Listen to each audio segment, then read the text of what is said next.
N9ne was gonna do that record with QD3, but it wasn't getting done yet because everybody was trying to get to Roger Troutman. Because you gotta think, Roger Troutman hot. He didn't just did California Love.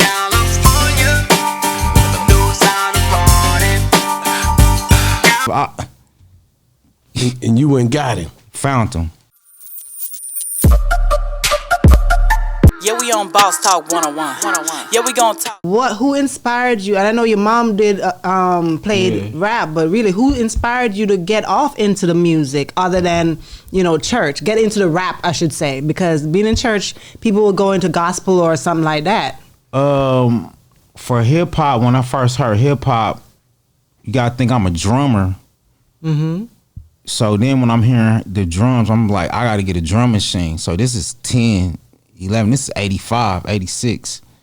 Then it was a store called Quigley's Music, so they used to have all the top of the line equipment. So I used to catch the bus up there, and they used to take me up there to work on all the stuff. So by the time I was 10 or 11, I was already getting the drum machines and start programming and making beats. By the time I was 12, I was getting people together doing hip hop. By the time I was 13, 14, 15, around here in Kansas City, I was DJing parties. So you would say it wasn't any individual person that inspired you, it was the music that inspired you? It was the music. And then it was the music because when I started looking at the credit of records, it wasn't doing hip hop. Mm-hmm. You gotta think I produced Roger Troutman on Twisted. So when I heard Sing More Bounce to the Ounce, I'm looking at the credit produced by. What do they do? I'm looking at Quincy Jones. At 8 years old, 83, saying I'm gonna get with Quincy Jones, produced by. I'm looking at the producers. I'm looking at Larry Smith. I'm looking at, come on, I can go through all these producers. You would never see their name because it wasn't popular for the producer to get that credit. You just seen that name in that small thing. So I'm listening, trying to figure it out. Once, you gotta think I'm a drummer, so I played with musicians. But music was hard to record in 80s. That's right. It was expensive. Putting a band together, guitar player, so I had to figure out how to, like you said, turntables. Yeah. 4-track. All that. I started off with the tape deck, so it was the more bounce to the ounce. It was so you how did you got to go Back to that Roger Troutman. Mm-hmm. How was it? Did you meet him? Yeah. He came here? Yeah, N9ne wanted to do a record with Roger Troutman. I told N9ne I was gonna make it happen, and I made it happen. How? Because we had a homie named Fabe at Warner Brothers, but it'd be too political. So what I did, Roger was at the he was performing in Kansas City, and it's just like I do. I went up to him, I was like, yo, what's up, man? Biggest fan, yo, we got this record, we signed, boom, boom, boom. He gave me his number. I told him I got the budget. And we did the record. I paid him the budget. He came down to Kansas City. It's on YouTube, and it happened. Record called Twisted. And you basically, how long did you already had the record? You just needed him on it. No. Originally, QD3 had did the beat. Originally, the N9ne was gonna do that record with QD3, but it wasn't getting done yet because everybody was trying to get to Roger Troutman. Because you gotta think, Roger Troutman hot. He didn't just did California Love.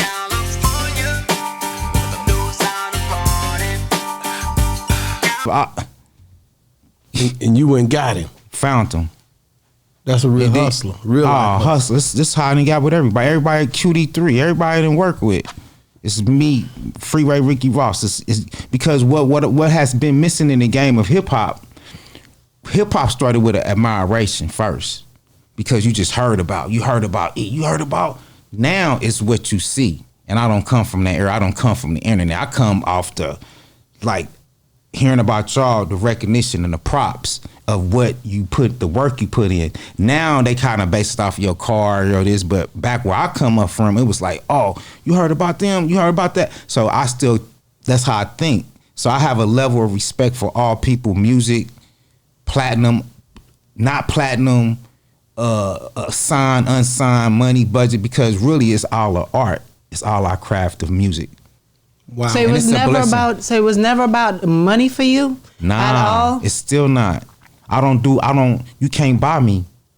Anybody that know that about Don Juan, I don't care. Right now, people get upset with me because it's a producer named N9ne, and he producing everybody platinum. He's doing Glorilla.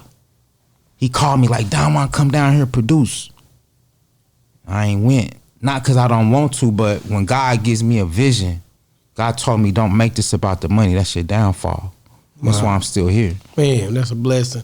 I want to go back. Let's go back to, because you said Tech, and I know you guys work together a lot. He shouted you out a lot of time in the Drink Champ, a lot of the stuff that I see. Yeah. I've been watching him because I'm linking with y'all down here. Yeah. Let's talk about how you guys first met, because you was basically carrying the sound for a while, right? So this whole N9ne thing, this is what's so phenomenal about this. When I first heard about N9ne, I was 12 years old. Mm-hmm. And when I heard this record, that him and Walt had did the record, it was called New Breed. Walt gave N9ne his name, so it was floating around in the hood. And when I heard this record, it was the most incredible stuff. You got to think, I wasn't even good enough to work with them. I just heard it, and once I heard it, I was like, I gotta work with these guys like I do. Roger Troutman, Walt, N9ne. I was like, I got to work with them. And they're local. They was local. At that time, this is 86, 87. Mm-hmm.